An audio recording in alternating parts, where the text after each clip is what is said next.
Good morning, wrestling fans. Welcome to PWR today for Friday morning. We made it. It's February 26th, 2021. I'm the man they call Meathead, and Matthew Thomas joining us from very snowy Denver, Colorado. Good morning, Matthew. Good morning. I didn't get out to build a snowman, but I thought about it. We don't talk about that song around here. Do you want to build a snowman? I think I've heard it enough for a lifetime. I've never heard that song. What are you talking about? Please, you're a big Frozen fan. Oh no, I've never watched that film. Really? I know Frosty. That's the only snowman song I know. No, dude. When my oldest daughter was, I think, almost, or she was 2, and 1, 2. I don't remember. She was over a year, and the new daughter was getting ready to be born. We said, you know what? Maybe we'll watch Frozen. Maybe she'll like it. Oh my God, my poor wife. She was pregnant with my other daughter. She was flipping out. Just like, wait, this 15 minutes into this movie, the parents are dead, the sisters are separated. I can't watch this garbage. Oh my goodness! Flash forward a couple years later, you know they what? love Frozen. Those kids' movies, man, they have a habit of doing that. I mean, Bambi's, Disney specifically has a habit of killing parents instantly. Yeah, my goodness. Yep. But then flash forward a couple years later, and that's all I hear. Daddy, can you put on our playlist again? Because I want to hear Frozen, and I want to hear the Trolls World Tour. I'll see the Trolls World Tour. I'll play it because they got a lot of rock music in there. So, well, you know what's also something that surprised me with the Ultraviolence a few years back when I went to rewatch it was Rudolph. You know, you've got Bumble, and you've got the dude with the pickaxe. The dude with the pickaxe ends up dying, doesn't he? Yeah, and I think he was a mass murderer.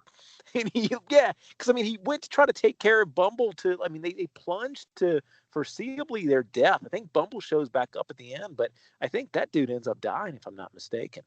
Kind of like that scene from Mac and Me. Mac and Me? Yeah. I'm not familiar with this film either. That's a Paul Rudd movie. Anytime Paul Rudd is on Conan O'Brien, when he promotes whatever he's doing next, they're like, so you really have a clip from the new show that you're doing, right? Or the new movie. Yeah, sure. And it's the same death scene from Mac and Me of an alien falling off the cliff. Trust me, if you guys don't watch Conan, you don't see Paul Rudd. Matthew, Google Mac and Me, Conan O'Brien. It's Paul Rudd every single time. It's been a joke that he's been doing for about 20 years. I'll add that to my to-do list. There was one time he doubled it up and did it side by side. It was actually pretty damn funny. All right. But again, welcome to Matthew and Meathead talk about stuff that's not wrestling related. Now to the wrestling segment. First off, sponsors. Our friends at collarandelbowbrand.com have got latest and greatest gear for St. Patty's Day. Get yourself all set up, ready to go with collarandelbowbrand.com. PWR 360 is your promo code. Save yourself 10% with collarandelbowbrand.com. Plus, manscaped.com as well. I was flipping through the Reface app, and for some reason, I saw Scary Movie 1. Do you remember the scene where he pulls down the underwear and her afro pops up? You know what? It's been about 20 years since I've watched that. So you would and then think he pulls out the chainsaw. You would think such a scene would have a lasting impact on me, but I'll have to take your word for it. Well, Anna Faris, she knew about manscaping or Anna-scaping way back in the day. So make sure you're Anna-scaping like Anna Faris and use the promo code PWR. Save yourself 20%, just like Anna Faris probably does now. She might be waxing. But, back then they were using chainsaws with safety goggles on to get that. Year 2000. That sounds about right. Chainsaw and safety goggles trimming bush, right? That's par for the course in 2000, I think. All right. So far we've talked about Frozen and bush trimming. Should we do some wrestling? Well, if you want to. Okay. I have one little bit of news here. The ratings are in for Wednesday night, Matthew. Oh, fantastic. Who do you think won the night? I got to go AEW. I mean, I think they've been pretty consistent. Okay, AEW did win the night, and actually viewership is up on both shows. Now, AEW is killing in the key demo of 18 to 49 and total viewership. Dynamite drew 831,000 viewers. NXT drew 734. AEW last week only had 747, while NXT drew 713. So viewership up on both shows. Here's a couple of the key numbers. AEW ranks number 5 in the top 150 shows on cable, while NXT was number 24. Number 5. AEW is the in the top 5 of all cable shows for viewership. While WCW was putting out stuff that people didn't care about, they were still pulling amazing numbers.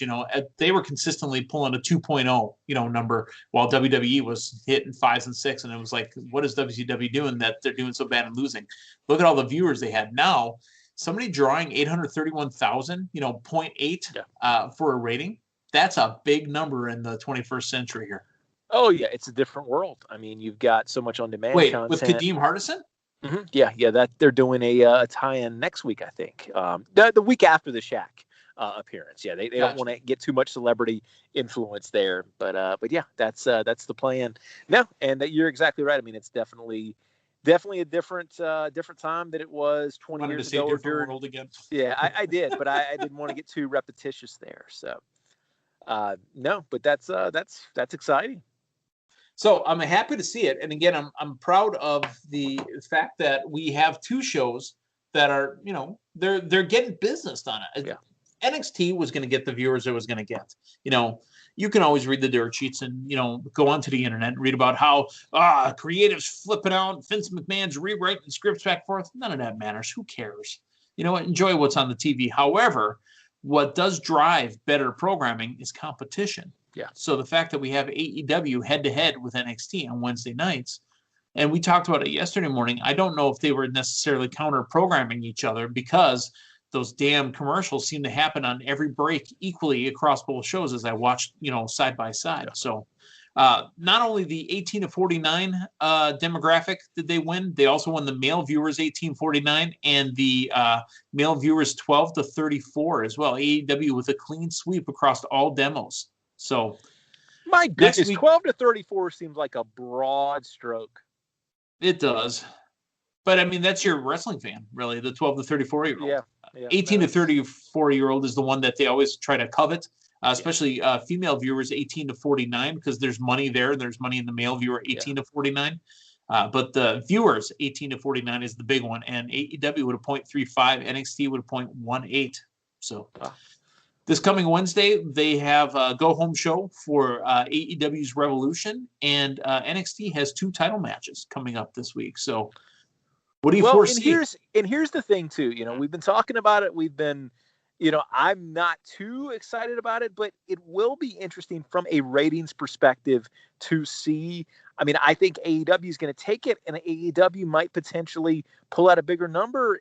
We'll see if the Shaq involvement does have any effect.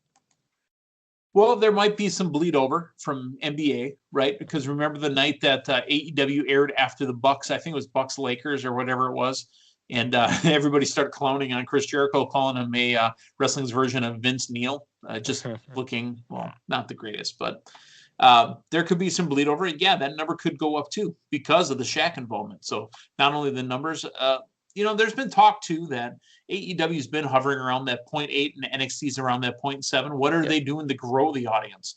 Are they getting more people invested in it, or is it the same people that already know your products there that just keep watching religiously every week? Yeah, and I feel like not that there is a finite ceiling on NXT, but I feel like AEW, with it being as new of a product as it is, with it on a network with major sports, that there is that potential to grow that audience perhaps a little larger than NXT has right now. Okay. So yeah, the only tie-ins that USA Network will have for NXT will be wrestling type related shows, be it Stone Cold Steve Austin's, straight up with Steve Austin, or, The Miz, or whatever shows they have coming on after, reality shows. So tie-in for AEW could be that the wrestlers could show up on any of the other programs, because this is their, marquee show. And they just got the big show this week as well. No, absolutely. And I think we'll continue to see AEW grow. And I mean, hopefully NXT will grow as well, too. But I think that there is just...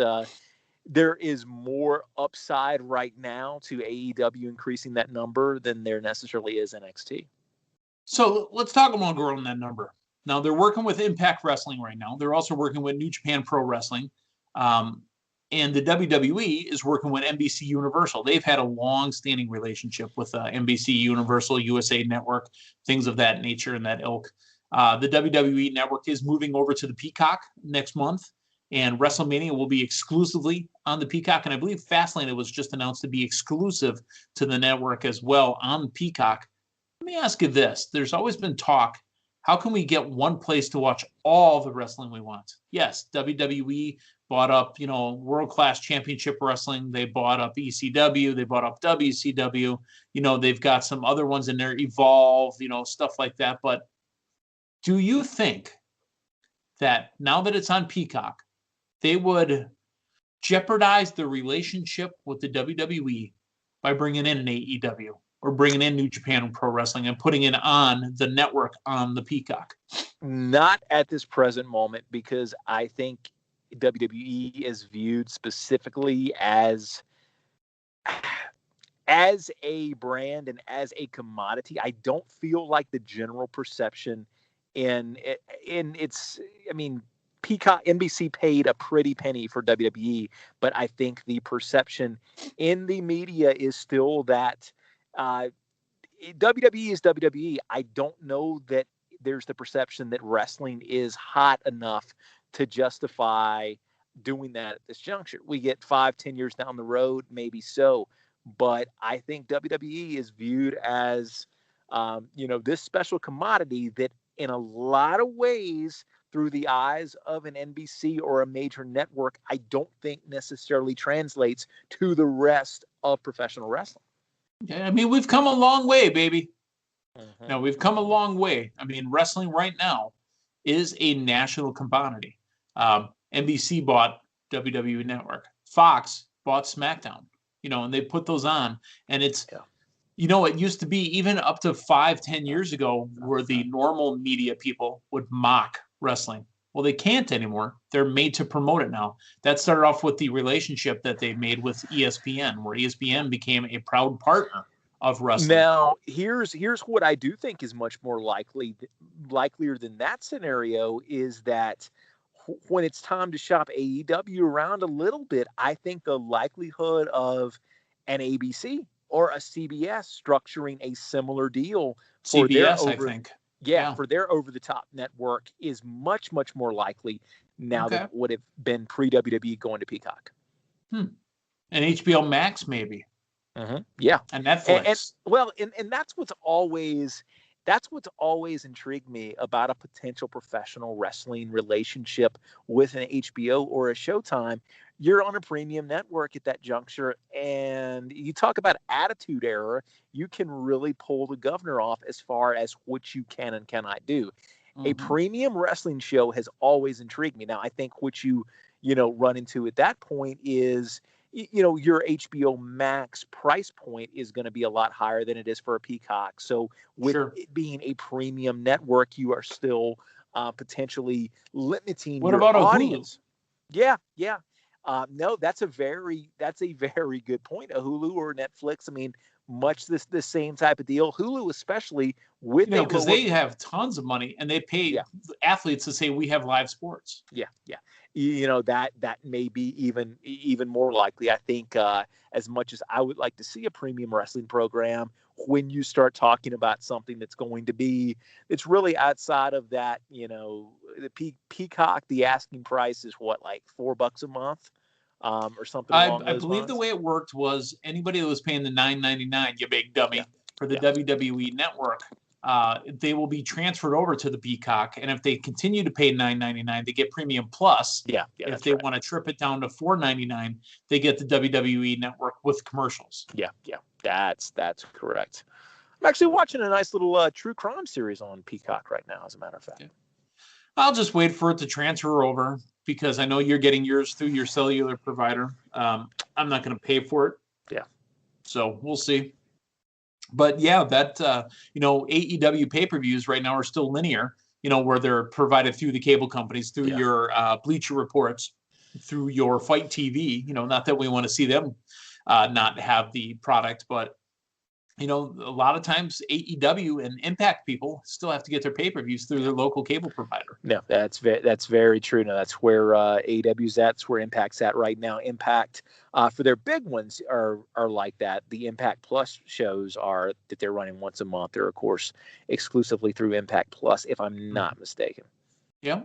So there's we're at the very beginning of a change of the way wrestling is seen in the next 10 to 20 years. We're at the beginning right now, with the beginning of WWE going to the Peacock, and what's going to happen with AEW, Impact. Do they start reaching out to NWA? Do they start reaching out to, Pro Wrestling Guerrilla, out on the West Coast, stuff like that? Do we start bringing back the footage from the other indies that haven't been aired in a while? Will Great Lakes Championship Wrestling be on the Peacock? You know what I was going to say? I mean, maybe that's the next big person that jumps to CBS or ABC's over-the-top network is GLCW. And we'll have to bring the fanny pack kid back home. Well, and you've participated in a former GLCW event. I mean, so you're going to hopefully get some royalties when that we'll have to see. I have called some of those main events before. So, I mean, exactly. Damian Nelson, myself, Frank Cosentino, we have called some of those matches. I have called probably, I believe, if I'm not mistaken, I know it happened at WrestleMania, but I believe I called the official first DX versus NWO match. Oh, my goodness. So we'll have to see how that goes. But I wanted to talk that out. Let's put that out there. Let's let it simmer for a little bit, kind of, put it in a crock pot or something. Let it just, slow cooker. Let it just sit there and marinate for a little bit. And then we'll come back to that. Maybe that's really a good analogy. You and I are basically the crock pot of professional wrestling. Let's let that simmer. Let it simmer down now. Let it break down and let it make its own little, jambalaya maybe. I don't know. So, all right, let's put that one to bed. Let's talk about SmackDown tonight. What the hell is going on SmackDown? Roman Reigns, he's going to come out and say some stuff, and then Edge is probably going to say some stuff, and Big E's probably going to say some stuff, and then you're going to have King Corbin's going to say some stuff to Rey Mysterio, who's going to say some stuff to Dominic, who's going to say some stuff. Boy, that is an in-depth SmackDown preview right there. No, seriously, folks, we're in between Elimination Chamber and Fastlane on the road to WrestleMania. And right now, it's we stopped off at a rest stop. I don't think we're making too many big moves right now. We know we got Seth Rollins back. We know we got the Street Profits back. We know we got Otis and Chad Gable turned heel. And we still got the Roman and Edge thing starting to brew. We've also got Bianca has not officially said which women's championship she's going for. It looks like she's going to be going for Sasha. Yeah, and I think Fastlane's going to be a little bit more of a Raw-centric pay-per-view. I think that's where we're going to get, we're going to determine who's actually going into WrestleMania with that WWE Championship. We might get some progression with Seth Rollins at Fastlane. It would not surprise me for him to be involved there, but I think that road is pretty much set between Edge and Roman, so I wouldn't see many surprises in that Universal title picture. We'll probably also hear Carmella, call out Reginald, or hear, Natalya and Tamina. They might have something going on. Apollo Crews and Big E have issues as well. So maybe there's something going on with the Intercontinental Championship there. So we'll just have to wait and see how things play out. Reginald's one of my high points each week on SmackDown now. Yeah. Again, I didn't know that in Sommelier school they taught you how to bump. Apparently they do. Okay. Well, that's SmackDown for tonight. Matthew Thomas, that's PWR Today for the week. Did you see the picture of our PWR Today co-host, Linda Kay, sporting the Collar and Elbow brand gear on Collar and Elbow brand's website? Yes, I did. I saw that a little earlier yesterday, as a matter of fact. Absolutely. Fantastic. Make sure you get on over to collarandelbowbrand.com. Get yourself some gear. I got to get one of those St. Patty's Day t-shirts. Matthew, which one are you going to get? I'm going to get the green one. You are so cheesy. Of course you're going to get the green one because you have no idea which one you want. You're like, St. Patty's Day green. I'm going to get the green one. Yes, indeed. For Matthew Thomas, I'm the man they call Meathead. Hey, thanks for stopping by. We'll see you guys next week. So long, everyone.